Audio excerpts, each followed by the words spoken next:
சென்னை மேடவாக்கத்தில் இருக்கிற ஈஸ்பாக்கு தான் இப்போ நம்ம வந்திருக்கோம். தாய்லாந்து மசாஜ் பண்ணலாம்னு சொல்லிட்டு உள்ள போனோன்னே வெல்கமே வேற லெவலில் பண்ணாங்க. தலையில ஒரு கிரீடத்தை வச்சாங்க, எப்படி ராஜா பகவத் மாதிரி இருக்கா. அதுக்கப்புறம் பார்த்தீங்கன்னா வெல்கம் ட்ரிங்க்ஸ் கொடுத்தாங்க. அதுக்கப்புறம் நம்ம பாதத்தெல்லாம் நல்லா க்ளீன் பண்ணாங்க. அதுக்கப்புறம் பார்த்தீங்கன்னா கிரிட்டுன்னு ஒரு வெல்கம் பண்ணி உள்ள என்ட்ரியாக வச்சிட்டாங்கப்பா. நம்மளும் உள்ள போய் ஒரு வணக்கத்தை போட்டு உள்ள போயாச்சு. பார்த்தீங்கன்னா ரூம்லாம் வேற லெவலில் இருந்துச்சு. நம்மளுக்கு ட்ரெஸ்ஸும் கொடுத்துருந்தாங்க. அதை மாத்திட்டு அதுக்கப்புறம் தாய் மசாஜ் ஸ்டார்ட் பண்ண ஆரம்பிச்சிட்டாங்க. உடம்புலாம் நல்லா ஃப்ரீயான மாதிரி சூப்பரா இருந்துச்சுப்பா.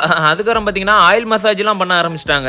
அதுக்கப்புறம் பார்த்தீங்கன்னா ஒரு உருட்டுக்கட்ட மாதிரி இருந்துச்சு சின்னதா, அதை எடுத்து மசாஜ் பண்ணாங்க. அதுவும் சூப்பரா இருந்துச்சு. அவங்க கிட்ட இருந்த மூலிகை எல்லாம் வச்சு மசாஜ் பண்ணியிருந்தாங்க. அப்படியே கேவ் ரூமுக்கு கூட்டு போயிட்டு ஹாட் ஸ்டோன் மசாஜ் எல்லாம் பண்ணியிருந்தாங்க. அதுக்கப்புறம் பாத்தீங்கன்னா நேச்சுரல் ஸ்கிராப் மசாஜ் எல்லாம் பண்ணியிருந்தாங்க. எல்லாம் வேற லெவல்ல இருந்துச்சுப்பா. அதுக்கப்புறம் பாத்தீங்கன்னா பனானா ஸ்டீம் பாத் பண்ணாங்க. அதுவுமே சூப்பரா இருந்துச்சு. அதுக்கப்புறம் பாத்தீங்கன்னா ஃப்ரெஷ் ஆயிட்டு ஜகுசி மில்க் பாத் எல்லாம் பண்ணாங்க. சூப்பராவே இருந்துச்சு. அதுக்கப்புறம் பாத்தீங்கன்னா ஜூஸ் ஐஸ்கிரீம் எல்லாம் கொடுத்தாங்க. அதெல்லாம் சாப்பிட்டாச்சு. அதுக்கப்புறம் பாத்தீங்கன்னா ஃபைனலா ஃப்ளவர் பாத்தும் பண்ணாங்க. உண்மையிலே வேற லெவல்ல இருந்துச்சு. நீங்களும் என்ஜாய் பண்ணணும்னு நினைச்சீங்கன்னா சென்னை மேடப்பாக்கத்துல இருக்க ஈஸ்பாக்கு வந்துருங்க.